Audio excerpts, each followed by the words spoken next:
After the failed Nico Williams transfer, we're diving right back into transfer chaos. Barcelona is going all in for Luis Diaz. Marcus Rashford is edging closer to Spotify Camp Nou. Rafael Leão might be sold for 70 million euros. And Lionel Messi wants to return to European top-level football in the second half of the 2025-2026 season. Hi CULES, today we're going through this massive wave of information. I've gathered all the key facts and I'm ready to share the objective reality with you. What should we expect and what kind of transfer summer is this going to be? Let's begin. But as always, before we start, give us just 1 second of your attention and hit that like button. It means a lot to me and my team. Thank you. Let's start with the most important part, Barca's financial situation. Based on the failed transfer of Nico Williams' camp demanded guarantees that Barcelona would be able to register him by the 20th of August, right after the first La Liga match day of the 2025-2026 season. But could Barca actually guarantee registration without being back under the 1-to-1 rule? The 1-to-1 rule allows a club to spend €1 on new players' wages for every €1 it frees up by. Selling a player, reducing salaries, lowering debt, increasing revenue, like sponsorships. Barcelona has been trying to improve its financial situation every year since Laporta returned, but at this moment there is no confirmation from La Liga that the club is back under this rule. Most recent transfer windows have operated on the 1-to-4 rule, which means only 25% of freed-up money can be spent. Barca constantly exceeds its salary cap. So Nico's camp was right in demanding a clause that would allow them to terminate the contract in case Barca failed to register the Bilbao star. It ends up being a stalemate. Even if Barca sold Araujo to Juventus for 50 million euros or Frankie de Jong to Bayern for the same amount, that would only count as 25 million euros available for Nico. But the club needed at least 60 million euros to be able to register him. That would mean selling one of their most valuable players, Rafinha, for example, to Saudi Arabia for 100 million euros. That would count as 50 million euros. And the remaining 10 million euros could be covered by a new sponsorship deal. Laporta is good at these things. So in the end, it would require too many moving parts and painful goodbyes just for one transfer. Selling Rafinha, who scored 34 goals and gave 25 assists in 57 matches, to sign Williams Jr., whose numbers are far from explosive, 11 goals and 7 assists in 45 matches. The comparison is clearly not in Nico's favor, even if his best years are ahead of him. He is turning 23 on the 12th of July, while Rafinha will be 29 in December. Now, do you see what's really going on, and why was Nico's transfer so complicated? Let's move on to Luis Diaz. We're looking at almost the exact same situation. High price tag. Sources say Liverpool won between 80-85 million euros. Sure, Luis is a Barca fan and dreams of Camp Nou, but how does that help Barcelona to pay and register the transfer? And as I've said before, this price for a 28-year-old with just 2 years left on his contract is just not serious. The risks are too high, especially for a club that already paid a heavy price for the Coutinho, Dembele and Griezmann flops. And while we were preparing this video, news broke from Bild that Diaz has already reached an agreement with Bayern. But don't be disappointed. As I've explained, the financial problem is much deeper. Don't fall for the promises of Laporta or Deco. As long as Barca isn't back under the 1-to-1 rule, big transfers like Nico, Diaz or Leao are just not realistic, not without a full-scale sell-off. But do you want to see Casado, Fermin, Rafinha, Frankie or Dani almost sold off? I don't think so. As Deco rightly said, my job is to strengthen the squad, not weaken it. So what can we expect in the near future? Player exits. Pablo Torre will join Mallorca this week. The deal is done. 5 million euros fee plus 50% of future sale.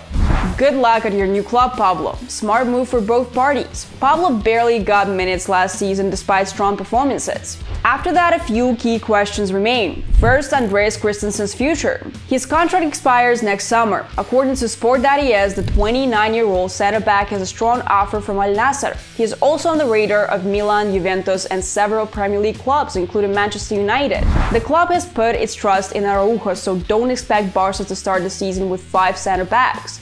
Selling Christensen makes sense. It brings in cash and reduces the wage bill to make room for signings. Another one on the way out is Pau Víctor. He's been linked to Girona, Betis, Valencia and Sevilla. We'll soon know more, but after 2 years without regular first-team football, it's unlikely he'll stay. The next puzzle piece is Flick's honest conversation with Ter Stegen. According to Sport.es, the coach will inform the goalkeeper that he is not in his plans. Joan Garcia will be first choice and Wojciech Szczesny will be the backup. He's expected to extend his contract until 2027 when Ter Stegen's situation is resolved. That's Flick's decision, and Marc-Andre will have to leave if he wants to keep his place in Germany's national team before the 2026 World Cup. There is no shortage of interest in Barca's captain. Just recently I saw links to Inter, Manchester City, Milan, PSG, Man United, Chelsea, Galatasaray, even Monaco, where he could join Ansu Fati. Barca is open to terminating his contract to make it easier for him to find a new club. What's the benefit for Barca? Wage bill relief. That's 6.3 million euros saved. So that's another piece falling into place. Now let's talk about the realistic transfers, not the media hype around Diaz or Leao. First, this week we expect the signing of Roony Bardghji to be finalized. Roony Bardghji will be doing preseason with the first team. The intention is for him to play between Barca Athletic and the main team. The club believes rotating him between the B team and the first team is best for now. We already made a video about this top talent, and Roony could become a backup to Lamine Yamal on the right wing. Moving on, Nico's No and Ansu Fati's departure opened the door for La Masia talents Jan Virgili and Dani Rodríguez to step up as left wingers for Barca. We all know Dani, but not much about Jan, so we'll be doing a full video presentation on him soon. Like this video if you're excited about that idea. Jan is rated very highly. Some Barca bloggers are hyping him sky high. Just look at this. Also, don't forget about Toni and Guillem Fernandez. They'll be looking to shine during preseason and earn first-team spots in 2025-2026. Ibrahim Diarra will also have a real shot. The coaching staff led by Flick believes in this Malian top talent. He could provide depth on the right wing and take some pressure off Yamal. And of course, Marcus Rashford. It really feels like fate is pushing him to Spotify Camp Nou. Nico's deal collapsed, Diaz and Leao are too expensive, only Rashford remains. But there's just one problem: will Man United agree to another loan? They'd much prefer a permanent sale for £50 million. So this one might collapse too, and the search for a left winger could end like this. Honestly, it's kind of funny. That's why I'm actually more inclined to believe in a potential Messi comeback in January, even with the lingering conflict with Laporta. Right now, both MLS and the Saudi Pro League are fighting for him. MLS wants to extend his contract with Inter Miami. The Saudis are throwing crazy money at him, as always. Meanwhile, Messi is in top form. Did you see that goal against Montreal? That was pure Ankara Messi. Yes, it's MLS level, of course, but a return to Barca in the second half of the season would be a dream. Messi still has so much quality left. He'll be aiming for peak shape ahead of the 2026 World Cup, and it would be the perfect way to say goodbye to the club of his life at the newly renovated Spotify Camp Nou. And honestly, for something like that, it's worth making peace with Laporta. Messi could sign a symbolic 6-month deal with low wages, and the club would easily register him.